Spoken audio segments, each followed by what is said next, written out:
Saat ku masuk ke hadirat-Mu, bawa persembahan ke tempat kudus-Mu.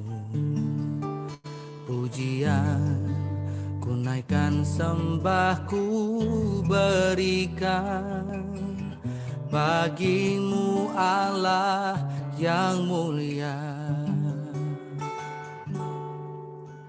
Kau layakkan ku menghampiri-Mu, melihat tata kemuliaan-Mu Tuhan.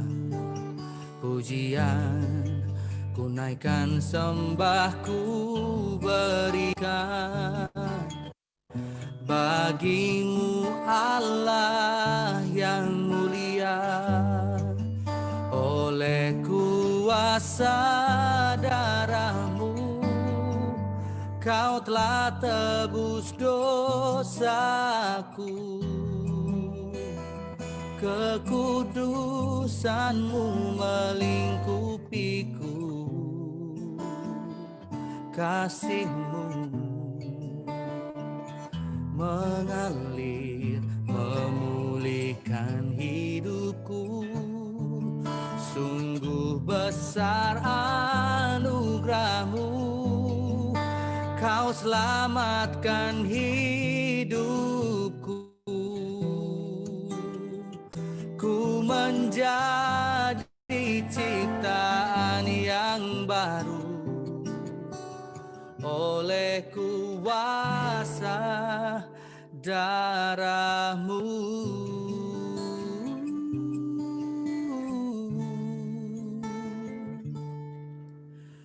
Kau layakkan ku menghampiri-Mu, melihat tata kemuliaan-Mu Tuhan.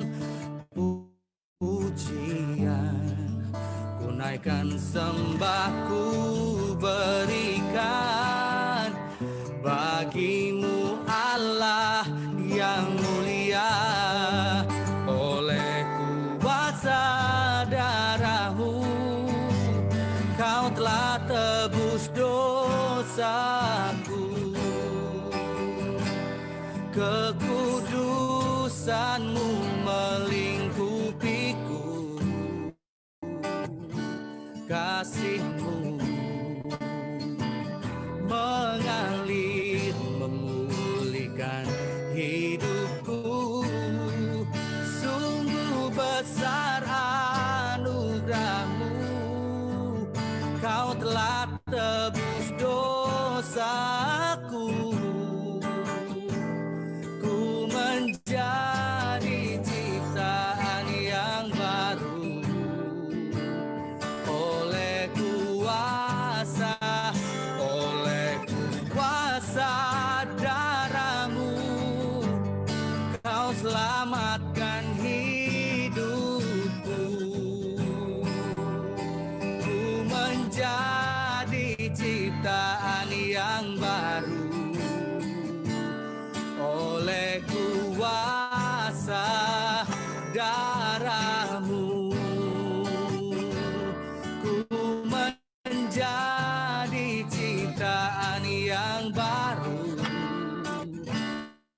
oleh kuasa darah-Mu. Ku menjadi ciptaan yang baru oleh kuasa darah-Mu.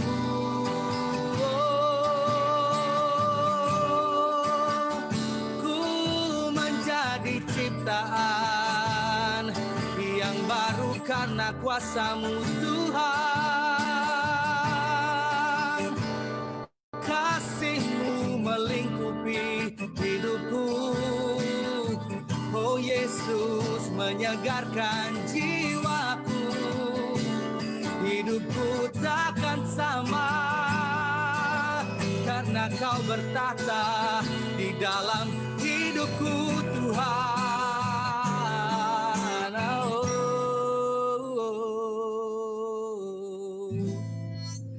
Yesus, Kau segalanya.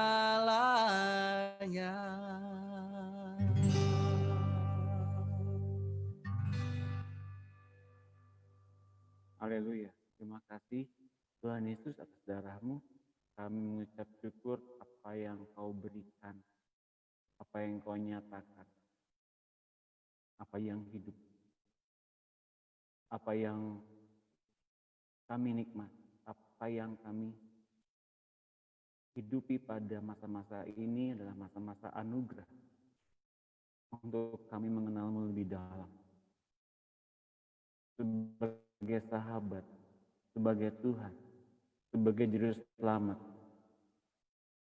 Tuhan, kami mohon di akhir zaman ini Engkau yang bergerak, mengajar, membangunkan kami, agar kami sepenuhnya menjadi ciptaan yang baru, masuk ke dalam rencana-Mu, lepas dari apapun yang ada di dunia ini. Kami mau belajar tentang tempat-tempat kematian daging kami. Kami mau belajar tentang hamba-hamba-Mu yang telah lulus ujian. Kami mau belajar tentang bagaimana kami berjalan bersama-sama dengan Engkau, Tuhan. Pikiran kami, keberadaan diri kami taklukkan di bawah kuasa-Mu, di bawah hadirat. Berkuasalah Tuhan. Dan Roh Kudus berikan pada kami kuasa untuk mengerti. Dan bersama-sama dengan Engkau kami menaklukkan tempat-tempat yang dikhususkan untuk kami berkuasa di dalam pengurapan-Mu dan hadirat-Mu mengajarkan. Dan Bapa Surgawi, silakan Kau Bapa penuhkan kami, hidupkan kami dengan pengertian, kewahyuan, dan hikmat-Mu. Engkau kami perkenankan hidup di dalam tubuh ini berkuasa penuh sebagai Allah kami. Kami mengucap syukur di dalam nama Tuhan Yesus. Kami telah berdoa. Amin. Shalom Bapak Ibu sekalian, selamat berjumpa kembali dengan saya Doni Yunus dalam pemberitaan online. Sudah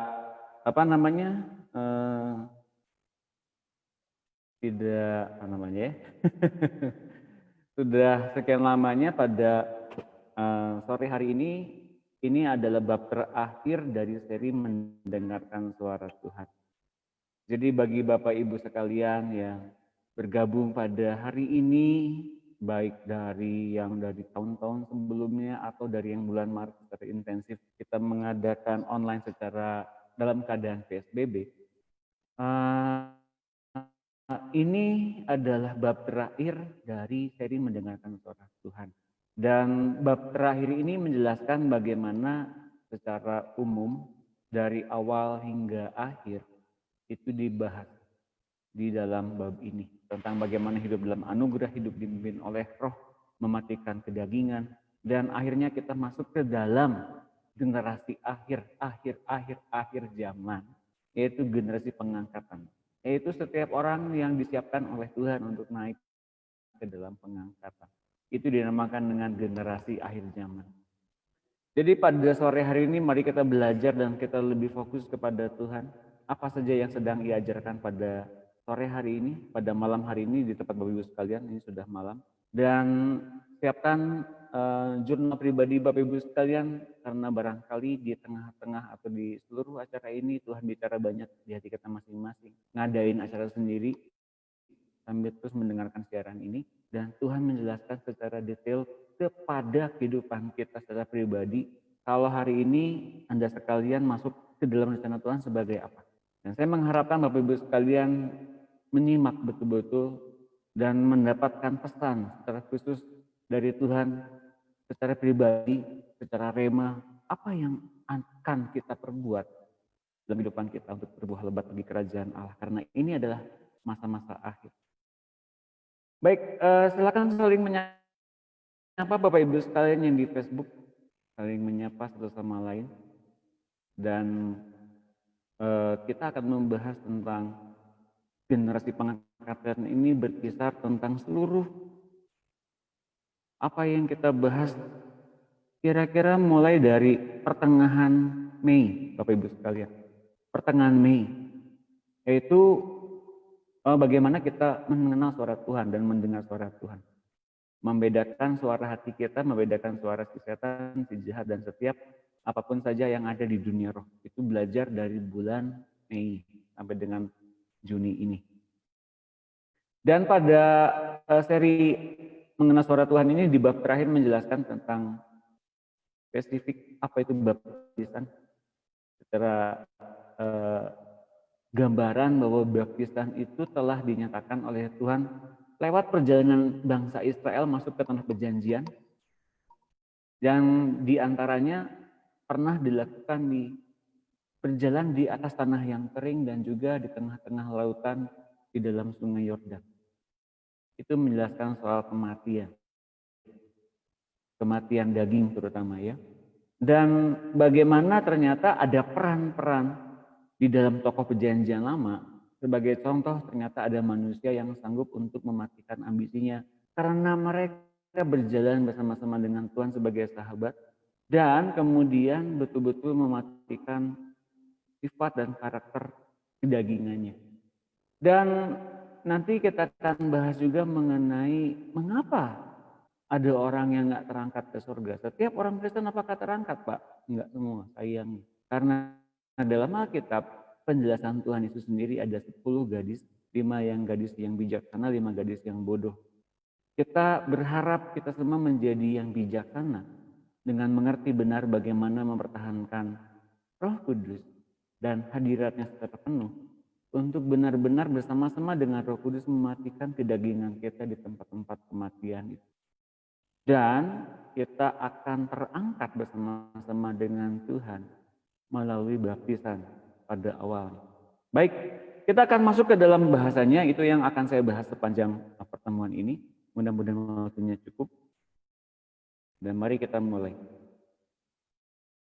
Laut Merah dan Sungai Yordan adalah 2 tempat bersejarah dalam Alkitab. Karena 2 tempat itu melambangkan tempat kematian. Perjalanan bangsa Israel keluar dari Mesir menuju ke tanah Kanaan atau tanah perjanjian adalah gambaran dari perjalanan orang percaya kepada Tuhan Yesus.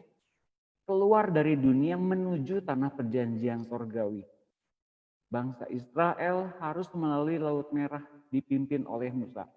Keluar dengan selamat, tetapi orang Mesir yang mengejar mereka mati terkubur di dasar laut itu. Dasar Laut Merah itu merupakan tempat kematian bagi orang Mesir, tetapi menjadi tempat orang Israel melewati maut dan hidup merdeka. Ketika bangsa Israel memberontak kepada Tuhan lebih dari 10 kali, mereka tidak jadi dibawa masuk ke tanah Kanaan. Tetapi setelah 40 tahun di padang gurun berjalan-jalan berkeliling-keliling, akhirnya Yosua memimpin mereka memasuki tanah Kanaan melalui timur Sungai Yordan menuju kota Yeriko. Mereka menyeberangi sungai itu, dasar sungai yang kering, itu juga melambangkan tempat kematian yang kedua. Bangsa Israel selamat dipimpin Yosua, dijagai oleh tabut yang dipikul oleh para imam yang berdiri di tempat kematian itu sampai semua lewat ke seberang. Bapak Ibu sekalian, bahwa ternyata penggambaran dengan indah yang dilakukan oleh Tuhan lewat bangsa Israel adalah membebaskan bangsa Israel dari perbudakan tanah Mesir. Dapur peleburan besi Tuhan. Itu menggambarkan kita sekarang pada masa-masa ini di dunia. Mengapa di dunia disebut sebagai dapur peleburan besi? 4 penampian. Dan kemudian tidak cukup di situ bahwa bangsa Israel keluar dengan 10 mujizat Tuhan dan diperkenankan masuk ke tanah perjanjian, melewati padang gurun. Padahal sebetulnya nggak usah lewat 40 tahun sebetulnya. Tapi diperkenankan dulu kemudian masuk ke Laut Teberau. Tempat bagaimana terpisahnya orang Mesir yang mengejar bangsa Israel dan bangsa Israel yang sampai dengan berjalan di tanah yang kering padahal di tengah-tengah laut. Dan bangsa Israel sampai di daratan, kemudian entah mengapa, ini juga saya dapatkan 2 hari yang lalu, mengapa kereta orang yang mengejar bangsa Israel seakan-akan nggak pernah bisa mengejar sampai tuntas bangsa Israel yang berjalan di tanah kering di Laut Teberau itu. Dan ternyata mereka betul-betul mengerti, ternyata yang berperang melawan mereka adalah Tuhan sendiri. Udah mereka mengejar tapi nggak kejar-kejar, tapi mereka ada di tengah-tengah lautan dan mereka terkubur dalam lautan itu. Bapak Ibu sekalian, itu menggambarkan bahwa orang Israel hidup di atas kematian. Itu menggambarkan baptisan sebenarnya. Kemudian 40 tahun diseleksi lagi oleh Tuhan karena mereka 10 kali. Dalam bilangan 14, 21, 22 nanti kita lihat. Mereka 10 kali mencobai Tuhan. Sudah cukup batasnya dan kemudian mereka tidak diperkenankan masuk. Yang boleh masuk adalah keturunan yang kesekian. Keturunan kemudian yang keluar dari tanah Mesir. Mereka boleh masuk dengan catatan mereka disunat di Gilgal oleh Yosua. Menghilangkan celah Mesir. Mereka kemudian diperkenankan kembali dibaptis berjalan di tanah kering di Sungai Yordan. Sungai Yordan disebabkan oleh imam-imam pembawa tabut perjanjian. Tabut perjanjian sendiri itu melambangkan hadirat Tuhan. Jadi sebelum bangsa Israel masuk ke tanah perjanjian itu, mereka melewati 2 tempat kematian. Itu melambangkan baptisan. Baptisan membuat kita hidup setelah kita mati jasmani, mati kedagingan, mati tubuh dosa kita. Maka Bapak Ibu sekalian, di dalam seri mendengarkan suara Tuhan ini seringkali kita mengingatkan kembali tentang pentingnya baptis. Bukan masalah keluarnya surat dari gereja, bukan masalah dibaptis salam dan sebagainya, sudah berbahasa dan sebagainya, bukan. Tapi kemudian apakah kita betul-betul mematikan tubuh manusia lama kita beserta hati lama dan pikiran lamanya, tabiat lamanya, hingga tubuh dosa itu mati kuasanya. Itu yang kita tekankan berulang-ulang di dalam pengajaran online ini.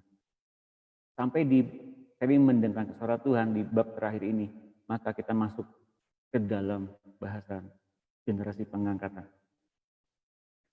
Kita lihat ayatnya, Keluaran 14:21, lalu Musa mengulurkan tangannya ke atas laut dan semalam-malaman itu Tuhan menguakkan air laut dengan perantaraan angin timur yang keras. Bentar. Oke.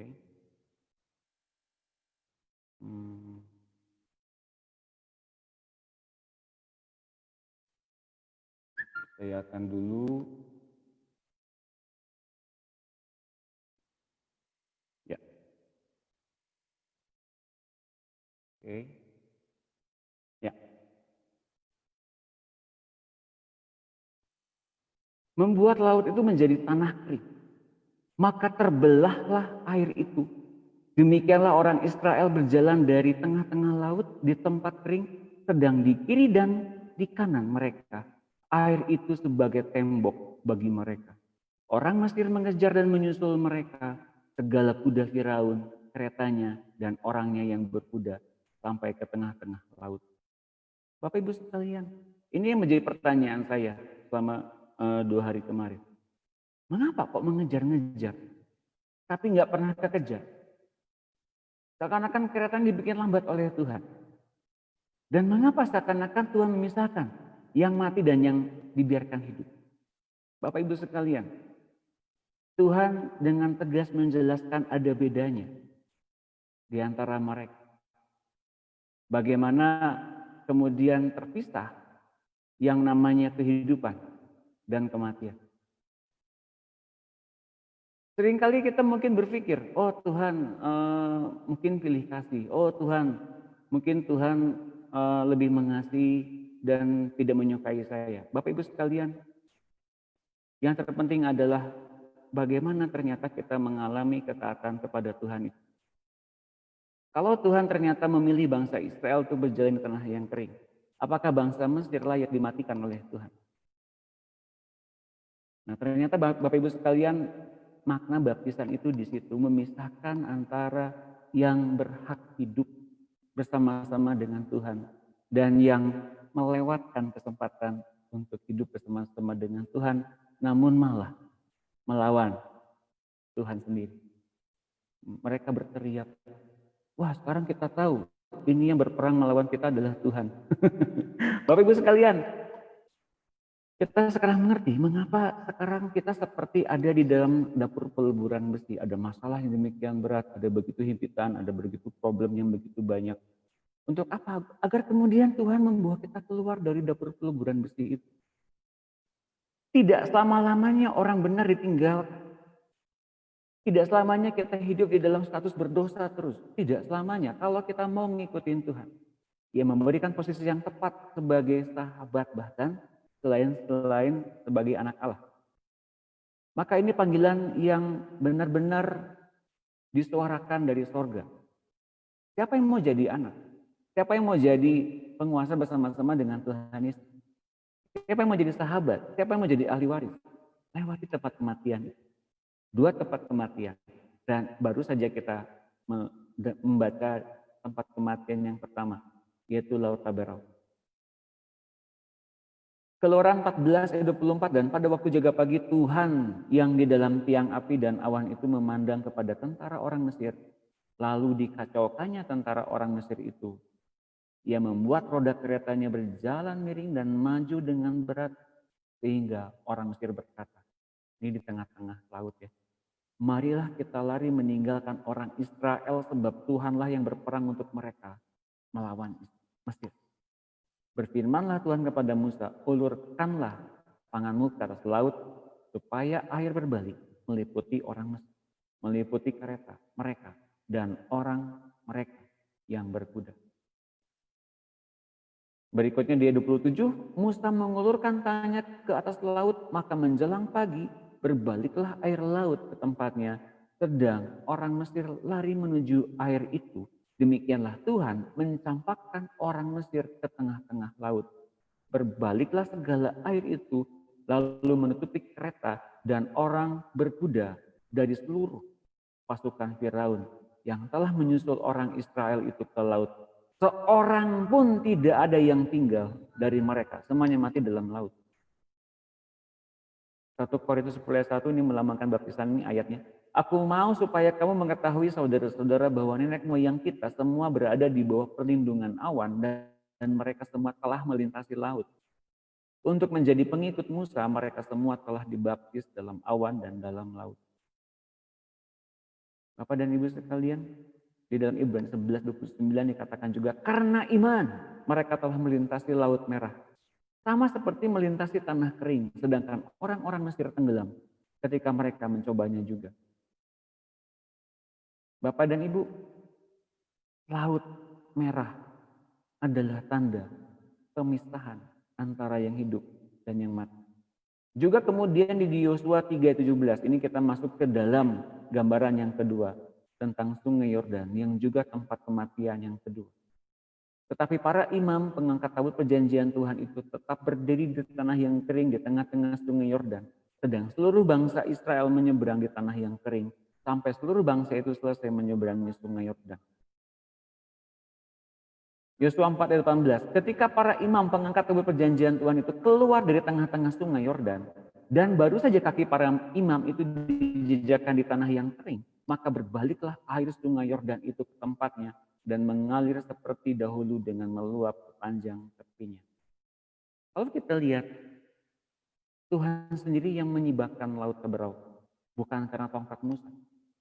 Karena Musa menjadi wakil Allah, bukan karena tongkat Musanya, karena Musa menyibakkan, tanda kutip, laut Taberau karena perintah dan firman Allah. Kalau di Yosua dikatakan bahwa para imam pembawa tabut perjanjianlah yang menyibakkan laut atau sungai Yordan itu.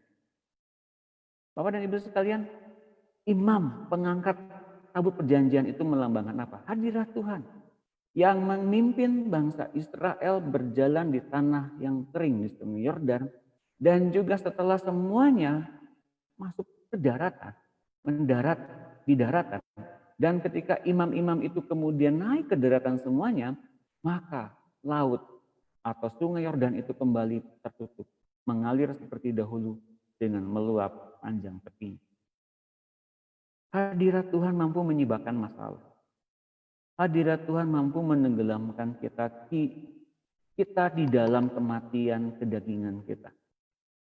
Maka Laut Merah dan Sungai Yordan itu melambangkan kematian manusia lama kita, kematian tubuh dosa kita, kematian cara pandang kita sebagai manusia pada umumnya. Peristiwa dalam perjanjian lama itu menjadi lambang bagi perjalanan rohani seseorang yang percaya kepada Tuhan Yesus. Agar seseorang diselamatkan dari sistem dunia dan masuk ke dalam kerajaan sorga, ia harus melewati satu tempat kematian. Penggambaran Sungai Yordan dan Laut Taberau itu tergambar dengan jelas melalui baptisan kematian dalam Tuhan Yesus, atau baptisan selam, atau baptisan air. Mati, dikuburkan, dan dibangkitkan bersama-sama dengan Dia. Kita baca ayatnya di Roma 6 ayat 3. Atau tidak tahukah kamu bahwa kita semua yang telah dibaptis dalam Kristus Yesus telah dibaptis dalam kematiannya.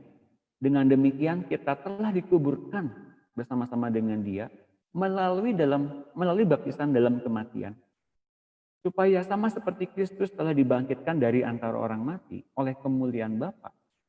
Demikian juga kita dimungkinkan hidup dalam hidup yang baru.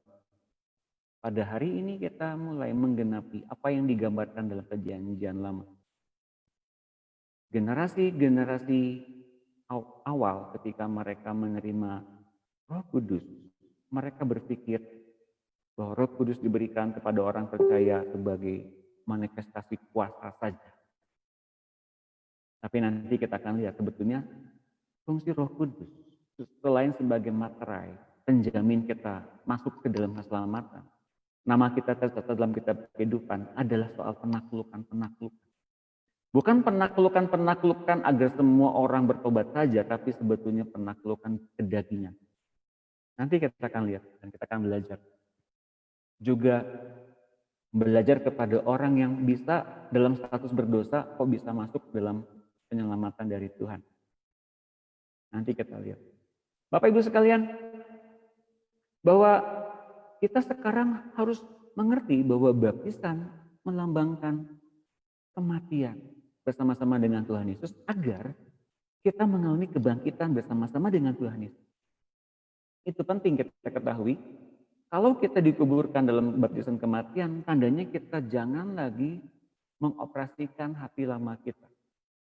Punya karakter lama kita, punya tabiat lama kita. Karena kemudian setelah kita bangkit dari air, dari baptisan itu bangkit untuk kita kemudian hidup dalam hidup yang baru.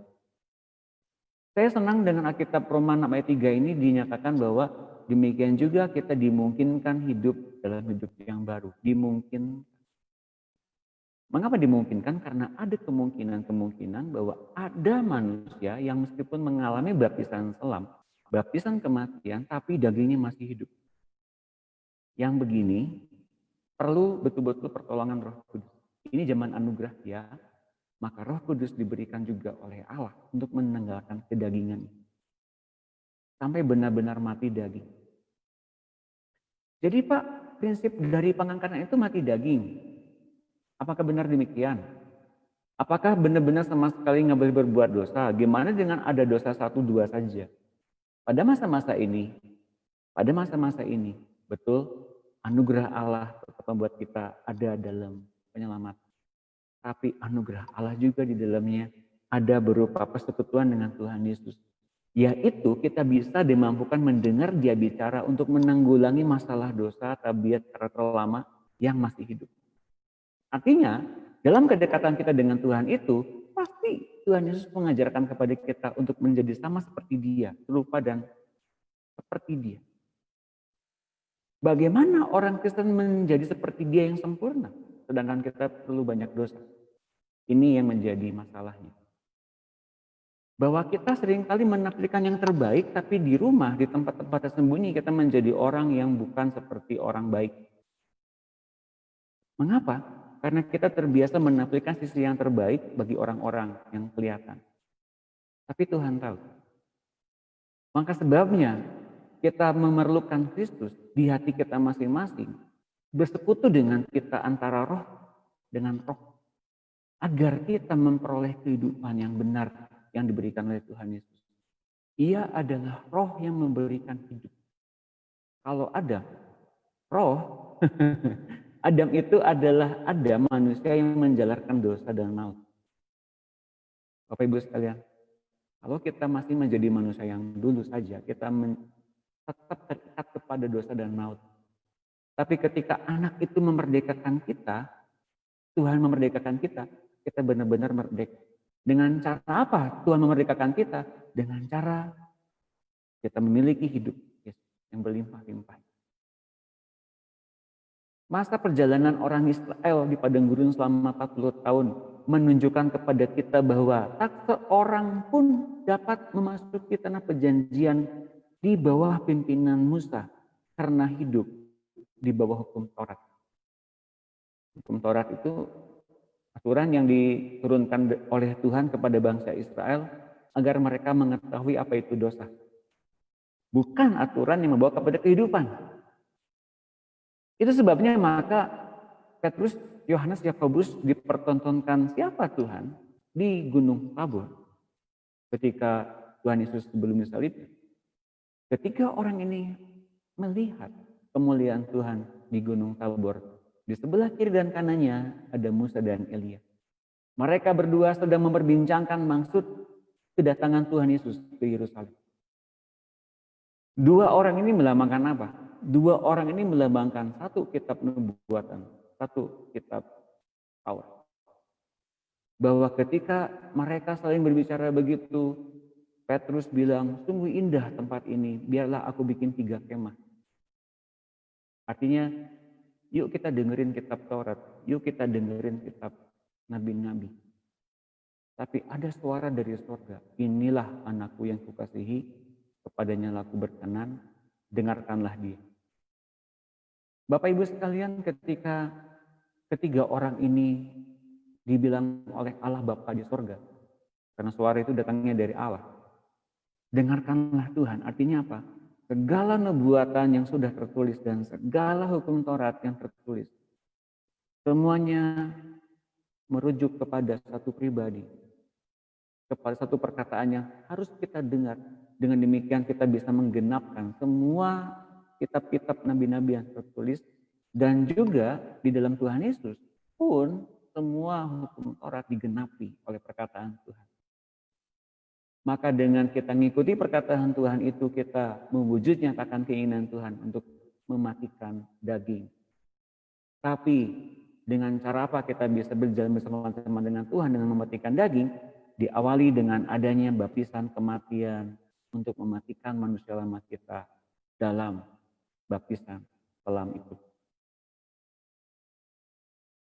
Mengerti ya Bapak Ibu sekalian? Penuh dengan gambar-gambaran yang sangat jelas yang perlu kita ketahui Alkitab kita. Termasuk Musa sendiri tak masuk ke tanah perjanjian karena selama hidupnya ia telah melakukan semua perintah Allah dengan cermat. Musa itu baik banget ya, setia dalam setiap rumah Tuhan, setia, cermat, tertib, bahkan lembut hatinya dari semua orang yang ada di bumi. Tuhan bilang begitu.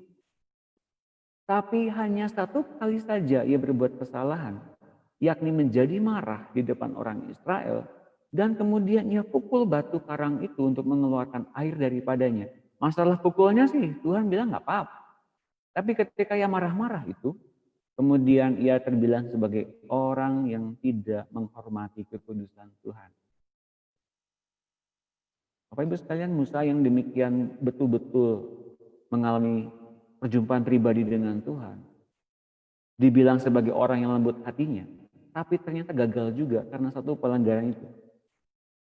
Mengapa satu pelanggaran itu gagal? Di dalam Mazmur dikatakan, Musa pahit hati karena melihat bangsa Israel. Bapak Ibu sekalian, sangat penting untuk kita ketahui agar kita jangan sampai pahit hati. Kalau kita melihat ada orang-orang yang membuat kita luka batin, yang membuat kita ngedumel, yang membuat kita menjadi orang yang bersungut-sungut.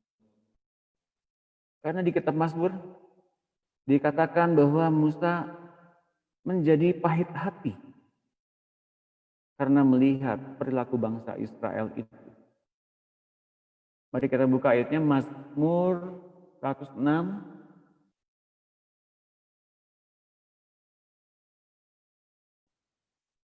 Kita Kita lihat ayatnya dengan jelas, saya akan bukakan ya. Saya akan bukakan, tenang, biar jelas.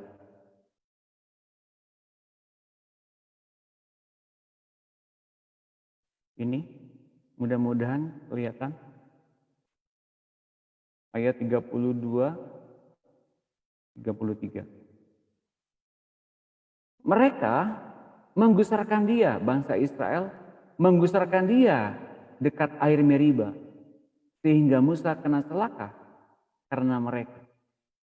Sebab mereka memahitkan hatinya, sehingga ia teledor dengan kata-katanya. Bapak Ibu sekalian, mengerti Musa mengapa akhirnya enggak masuk ke tanah perjanjian? Pahit hati. Dan kemudian dibilang, dia ngomong, dia marah-marah kepada bangsa Israel karena pahit hatinya itu. Saya seringkali mengingatkan di dalam pemberitaan online ini. Pemberitaan online ini seringkali mengingatkan kita, termasuk saya juga, Bapak Ibu sekalian. Ayo jangan pahit hati, jangan luka batin, jangan menyimpan akar pahit. Jangan menyimpan hati yang penuh dengan menyimpan kesalahan orang lain.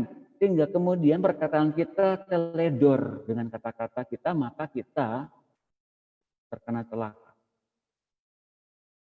Itu Musa. Itu Musa, Bapak Ibu sekalian. Orang yang paling dekat dengan Tuhan pada masa itu. Orang yang Tuhan bilang dan anggap sebagai orang yang lembut hatinya. Itu Musa. Orang yang berhadapan muka dengan Tuhan. Mendengar Tuhan bicara dengan jelas tanpa ada teka-teki atau mimpi. 40 hari 40 malam Musa melewatkan waktu bersama dengan Tuhan. Betul-betul melewatkan yang indah bersama dengan Tuhan hingga ia tidak sadar. Ia melewati 40 hari 40 malam. Lewat begitu aja. Sampai dibilang sama Tuhan, Musa, lihat bangsa Israel sedang menyembah anak lembu. Oh, setelah dia bilang begitu, mungkin dia sadar. 40 hari 40 malam telah lewat. Saya pernah bagikan itu. Jadi Bapak Ibu sekalian, Musa sendiri gak masuk karena pahit hati. Jelas ya, pahit hati itu mematikan. Ya, Bapak Ibu sekalian. Berulang kali saya mendapatkan telepon masuk tentang masalah pengampunan yang sukar dilepaskan. Yang terjadi adalah benar-benar memang sukar melepaskan pengampunan. Manusia mana yang bisa melepaskan pengampunan dengan mudah? Mengapa? Ternyata manusia memang di bawah himpitan maut yang sukar melepaskan pengampunan. Mungkin mulut kita bisa melepaskan pengampunan, tapi hati kita masih menyimpan kesalahan. Dan hati kita masih mengingat orang-orang yang bersalah kepada kita yang melukai hati kita. Bapak Ibu sekalian, syarat untuk kita masuk dalam pengangkatan adalah diantaranya, jangan seperti Musa yang pahit.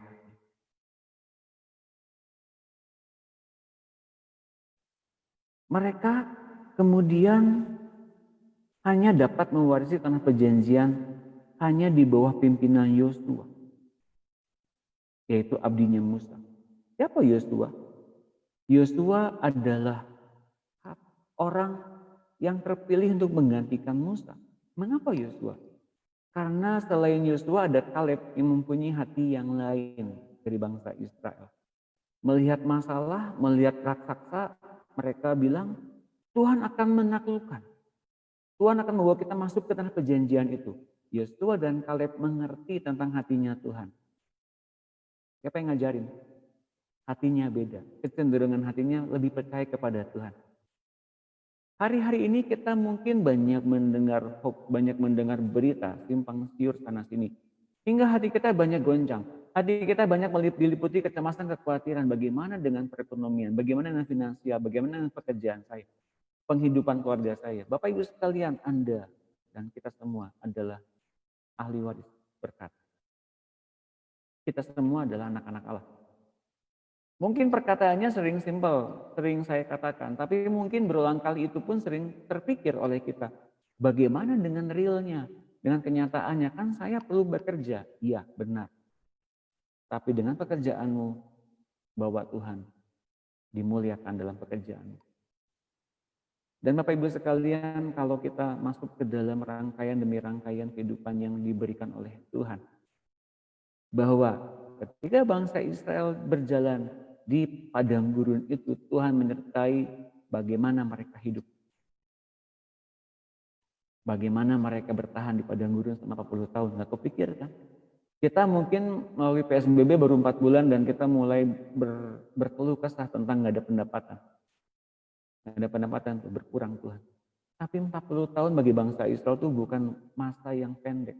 Berjalan di padang gurun dengan penyertaan Tuhan yang luar biasa, akhirnya mereka biasa sampai di tanah perjanjian.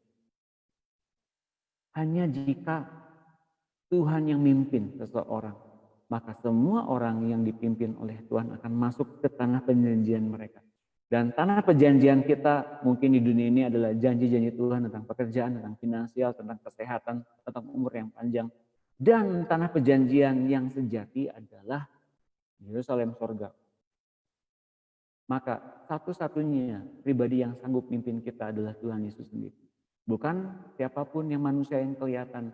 Bukan siapa saja yang kita anggap sebagai guru kita, sebagai bapak rohani kita, sebagai kakak rohani kita, sebagai siapapun. Mereka kemudian menjelaskan kepada kita, harus engkau harus mendengar Yesus. Nggak ada cara lain.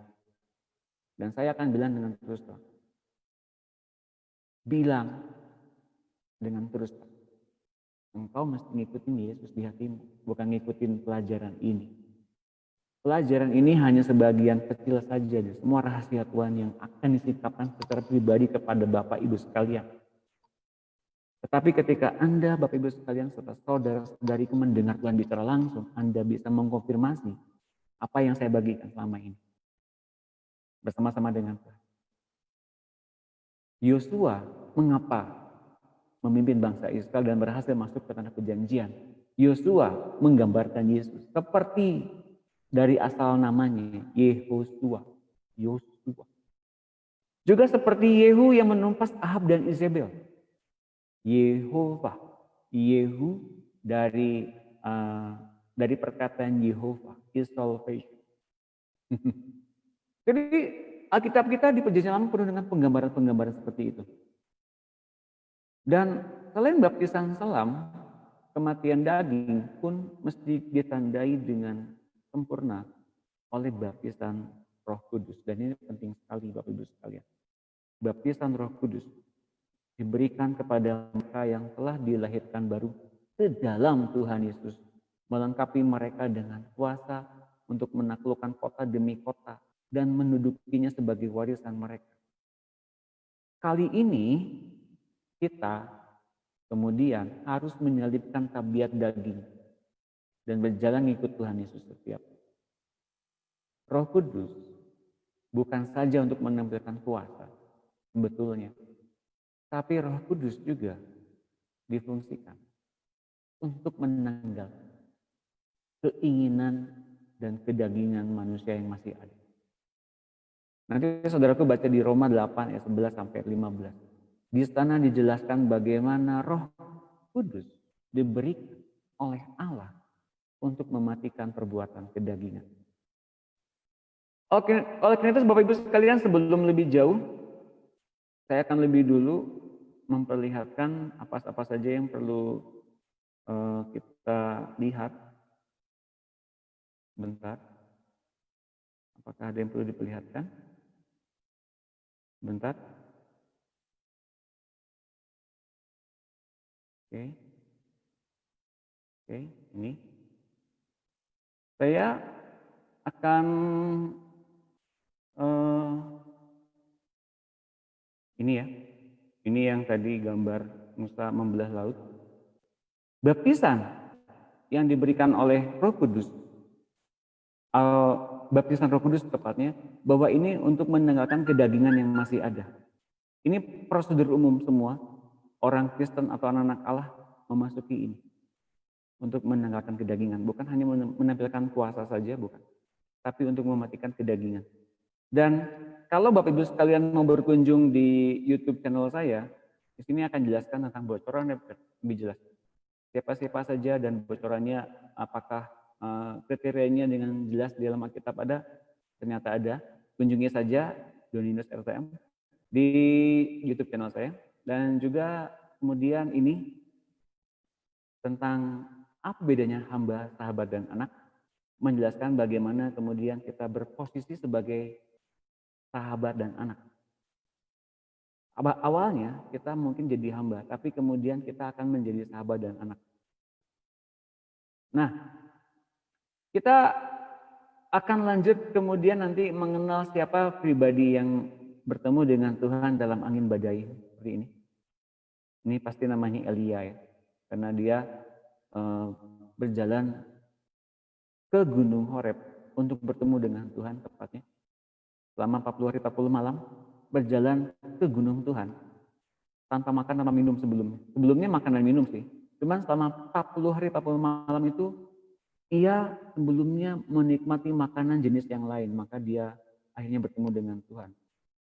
Kalau kita makanan jasmani saja belum cukup bisa bertemu dengan Tuhan karena tidak ada makanan jasmani yang bisa mendekatkan kita kepada Tuhan.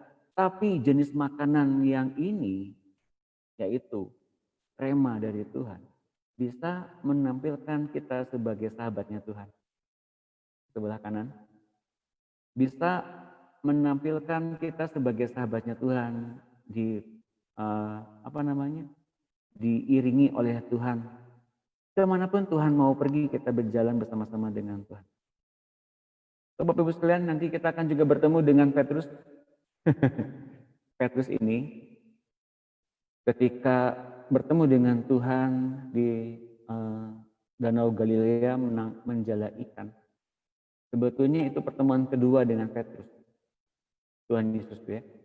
Pertemuan pertamanya adalah ketika mereka bertemu bersama-sama dengan Andreas. Petrus, Andreas bertemu bersama dengan Tuhan. Tapi Petrus nggak mau dulu ikut Tuhan. Dia tetap masih menjala ikan. Kita lihat dulu nanti di kitab Injil. Nanti lebih jelasnya. Baru kemudian ketika ia menjadi penjala ikan, ketika itu Yesus sedang khotbah, sedang berjalan-jalan dan kemudian dia melihat ada perahu menyeberang ke tengah lautan. Pada saat itu tidak ada perahu ya, tidak ada perahu yang menyeberang ke lautan karena tangkapan ikannya nggak ada sama sekali, hingga semua nelayan pada hopeless, nggak ada yang melaut satupun. Tapi kemudian Tuhan menaiki perahu Petrus, ini luar biasa. Ini gambaran bagaimana di tengah kekeringan hidup kita, Tuhan hidup di dalam kehidupan kita. Tuhan bawa, yuk kita nyebrang, berlayarlah. Wah, sudah sepanjang malam kemarin kami sudah menjala ikan, gak ada ikan Tuhan. Sekarang yuk kita jalan. Karena Engkau yang memberikannya kepadaku perintah itu, aku mau melakukannya. Dan ketika memang betul Petrus bersama dengan Tuhan Yesus berjalan, maksudnya berlayar ke tengah, kemudian tebarkan jalamu, tebarkan, dan mereka dapat ikan banyak. Mengapa Petrus bilang, Tuhan, pergilah daripadaku, aku orang berdosa. Petrus menjadi orang yang sering meninggalkan panggilan Tuhan. Di antaranya yang pertama yang tadi saya bilang bahwa ketika Tuhan mengajak Petrus untuk kemudian ikutin dia, Petrus bersama Andreas cenderung lebih baik kerja dulu deh, penghasilan dulu deh yang penting, dagang dulu. Tapi ketika perjumpaan pribadi di perahu itu, Petrus kemudian diajak oleh Tuhan jadi penjala manusia. Tapi tidak cukup di situ Bapak Ibu sekalian, ternyata Petrus pun mengalami beberapa kondisi badai hidup seperti Elia. Badai hidup yang pertama ketika ia kemudian melarang Yesus untuk ke Yerusalem. Dan Yesus bilang kepadanya, nyala iblis, engkau jadi padu sandungan bagiku. Petrus pasukan iblis. Hingga nggak tahu maksud Tuhan. Datang ke bumi ini mau ngapain? Nggak tahu. Kemudian badai hidup yang kedua, Petrus kemudian lari tunggang langgang dari Taman Getsemani karena takut dibawa sebagai pemberontak orang Roma. Takut ditangkap oleh orang-orang Yahudi. Dan kemudian ketika Yesus diadili, disiksa, kemudian ada yang bilang, ini kayaknya orang yang sering bersama-sama dengan Yesus itu. Bukan aku. 3 kali dia menyangkal. Bapak Ibu sekalian, badai hidup menyerang Petrus. Tapi kemudian Yesus memulihkan. Dan menurut tradisi, Petrus kemudian kabur kembali ketika masa-masa Yesus sudah naik ke sorga. Masa-masa begitu banyaknya persekusi kepada orang-orang Kristen setelah kenaikan Yesus ke sorga. Ia hendak keluar dari kota Roma. Dan menurut tradisi, ketika ia hendak keluar dari kota Roma, ia melihat Yesus kembali memikul salib. Dan ia bertanya, mau kemana? Aku mau tersalibkan lagi yang kedua.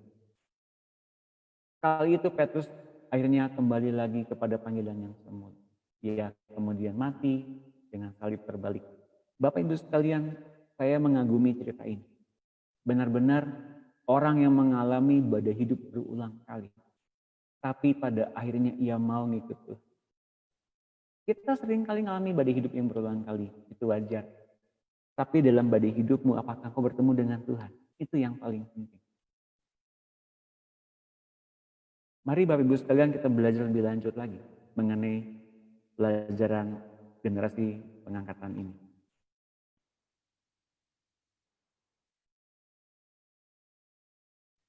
Ya. Yosua 3:15, segera sesudah para pengangkat tabut itu sampai ke sungai Yordan dan para imam pengangkat tabut itu mencelupkan kakinya ke dalam air di tepi sungai itu. Sungai Yordan itu sebak sampai meluap sepanjang tepinya selama musim menuai. Maka berhentilah air itu mengalir, air yang turun dari hulu melonjak menjadi bendungan jauh sekali di dekat Adam, kota yang terletak di sebelah Sartan. Sedang air yang turun ke laut Araba itu, yakni laut asin, terputus sama sekali. Lalu menyeberanglah bangsa itu di tentangan Yeriko. Nah, jadi itu caranya Tuhan membuka jalur penyeberangan di sungai Yordan. Terputus dan menjadi tembok. Seperti yang dilakukan oleh Tuhan di Laut Teberau. Betul-betul itu nggak ada aliran sungai, nggak mengalir betul-betul. Dan kemudian para imam pengangkat sebuah perjanjian itu tetap berdiri di tanah yang kering, di tengah-tengah sungai Yordan, sedang seluruh bangsa Israel menyeberang di tanah yang kering sampai seluruh bangsa itu selesai menyeberangi sungai Yordan. Itu ternyata gambaran bagaimana hadirat Tuhan yang membuat kita tetap berjalan di tengah-tengah laut sekalipun, di tengah-tengah badai sekalipun, di tengah-tengah kematian sekalipun. Jadi Bapak Ibu sekalian, kalau kita sekarang hadir sebagai anak-anak Allah yang ada di penghujung akhir zaman, kita sedang dipisahkan, dikhususkan, dan dikuduskan untuk dilayakkan masuk ke dalam pengangkatan oleh baptisan Roh Kudus, oleh baptisan api, dan oleh baptisan penderitaan. Nanti saya akan bahas tentang baptisan penderitaan di bab akhir ini. Nanti akan sampai juga. Dan kalau kita lihat di Kisah 1 ayat 8, tetapi kamu akan menerima kuasa bila mana Roh Kudus turun ke atas kamu dan kamu akan menjadi saksi-saksiku di Yerusalem dan di seluruh Yudea, Samaria, dan sampai ke ujung bumi. Penaklukan bagaimana orang-orang ngalamin Tuhan. Bukan orang-orang ngalamin mujizat Tuhan saja, tapi orang-orang ngalamin Tuhan. Pribadi mereka ngalamin Tuhan. Kalau Bapak dan Ibu sekalian lihat di Kisah Para Rasul, seluruh jemaat kemudian menjadi orang yang sangat besar hati. Di tiap-tiap rumah mereka memecahkan roti dan kemudian apapun yang mereka miliki, bukan menjadi rasul-rasul, bukan menjadi orang yang bisa mengelola dan menumpuk kekayaan demi mereka sendiri, bukan. Rasul-rasul kemudian mendistribusikan mana kemudian yang lebih penting. Dan setiap orang yang mempunyai kelebihan mencukupkan diri dengan apa yang dia punya. Maka firman Tuhan katakan lewat murid-murid Tuhan Yesus sendiri, cukupkanlah dengan apa yang ada padamu. Kalau Yohanes Pembaptis bilang, jangan memerah. Cukupkanlah dengan gajimu. Itu panggilan buat kita. Itu pengajaran buat kita. Kalau hari ini Roh Kudus diberikan kepada kita, kita diberikan kuasa. Kuasa penaklukan. Di dalam kuasa penaklukan itu Bapak Ibu sekalian juga ada penaklukan kepada kedagingan. Agar kita nggak sanggup kepikiran soal dosa lagi. Nggak sanggup kepikiran soal hawa nafsu lagi. Nggak sanggup kepikiran tentang apapun yang di luar Tuhan. Bahwa kita semua sedang dikhususkan. untuk menjadi mempelai Kristus. Bapak Ibu sekalian, saya akan teruskan kembali pelajaran ini pada jam yang sama. Namun, Bapak dan Ibu sekalian, persiapkan hati, persiapkan betul-betul untuk hari esok. Karena hari esok akan lebih dalam lagi, getting deeper. Untuk kita lebih jelas mengetahui apakah kita sekarang berstatus menjadi 5 gadis yang bijaksana atau 5 gadis yang bodoh. Karena siapapun kita, kalau kita tidak penuh dengan roh, senantiasa, nggak berjaga-jaga sampai dengan mempelai itu datang sebagai Kristus. Sampai Kristus itu datang sebagai menjemput kita. Kalau ia datang dan kita nggak sadar bahwa ia datang, pintu tertutup. Kemudian syaratnya penuh dengan roh dan cadangan minyaknya tetap ada. Pelita tetap menyala dan cadangan minyak tetap ada dan penuh. Bagaimana caranya tetap penuh? Dan bagaimana kita mempunyai pelita tetap menyala? Saya akan jelaskan besok jam yang sama. Bapak Ibu sekalian, silakan datang kembali besok. Dan kita berharap di sesi kedua tentang generasi pengangkatan ini, kita kemudian setelah berakhir sesi tersebut, kita kemudian bisa bertanya langsung kepada Tuhan. Tuhan, apa yang mesti aku lakukan? Seperti murid-murid yang bertemu dengan orang-orang yang baru mendengar Injil ketika mereka mendengar rasul-rasul baru dibaptis oleh Roh Kudus. Baptislah diri dalam nama Tuhan Yesus dan engkau akan diselamatkan. Bapak Ibu sekalian, baptis itu cara kita mengalami kematian tubuh dosa. Manusia lama, hati lama, dan pikiran yang lama. Sampai di akhir acara Bapak Ibu sekalian. Besok saya akan terus bagaimana kita beroleh keselamatan setelah kita mengalami baptisan kematian bersama-sama dengan Tuhan Yesus. Mari kita tundukkan kepala, kita berdoa. Terima kasih Bapak Surgawi, terima kasih atas apa yang kau nyatakan, apa yang kau hidupkan, apa yang kau jelaskan. Buat kami memahami, buat kami mengerti, buat kami lemah lembut, buat kami rendah hati. Kami tidak saja mau diselamatkan, kami mau untuk menerima pengangkatan ini. Kami mau menerima ketaatan yang kau berikan lewat hidup Tuhan Yesus. Kami mau hidup dalam kekudusan, standar-Mu. Kami mau hidup dalam anugerah-Mu. Dan kami juga mau melepaskan cara kami yang lama, hidup kami yang lama. Setiap perangkap-perangkap yang dibuat oleh si jahat, oleh dunia, oleh si iblis. Kami mau lepaskan. Kami mau melepaskan diri dari semuanya itu. Ini hal yang serius, Bapak. Ini benar-benar panggilan dari sorga. Untuk mendengarkan Tuhan Yesus yang bicara di hati kami masing-masing. Dan mari Bapak, Engkau yang melembutkan hati kami karena Engkau yang punya akses hati masuk ke dalam setiap hati manusia manapun itu.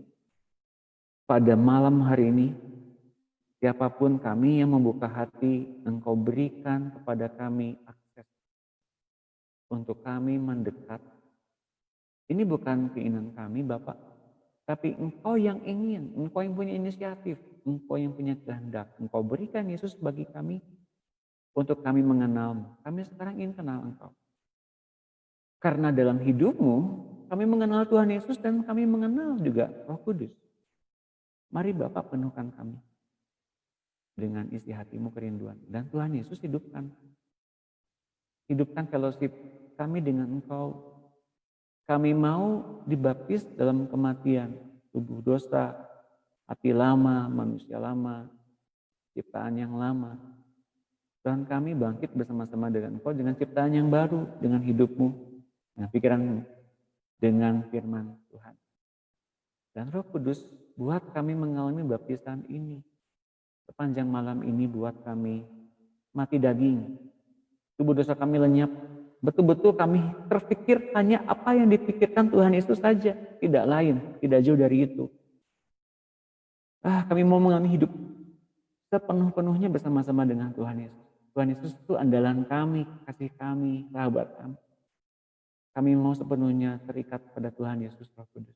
Tolong kami, tolong kami. Kami ingin berjalan bersama-sama dengan Tuhan. Dan Roh Kudus berikan pada kami untuk kuasa untuk menaklukkan pikiran-pikiran yang berdosa, pikiran-pikiran kedagingan, pikiran-pikiran yang berbuah bagi maut ini. Kami serahkan kepadamu otoritas penuh untuk nanggalin apa yang salah, menanggalkan kedagingan, apapun itu yang salah, yang bukan dari Tuhan Yesus, kami minta kau ambil, engkau salibkan di kayu salib. Sekarang ubah cara pandang kami, ubah cara pikir kami, ubah karakter kami.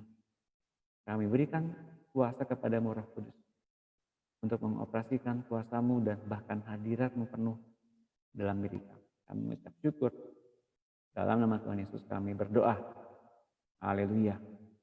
Amin. Terima kasih atas kehadiran Bapak Ibu sekalian. Saya nantikan kembali kehadirannya besok jam yang sama, jam 6. Dan siapkan hati karena mungkin di akhir pertemuan saya akan berdoa secara khusus lagi bagi Bapak Ibu sekalian. Nantikan acara ini dengan segera dan persiapkan dengan khusus. Kalau perlu Anda berpuasa boleh, karena di hari esok akan ada doa setelah sesi beres. Saya mengucapkan selamat malam. Saya Yunus mengucapkan Tuhan Yesus memberkati.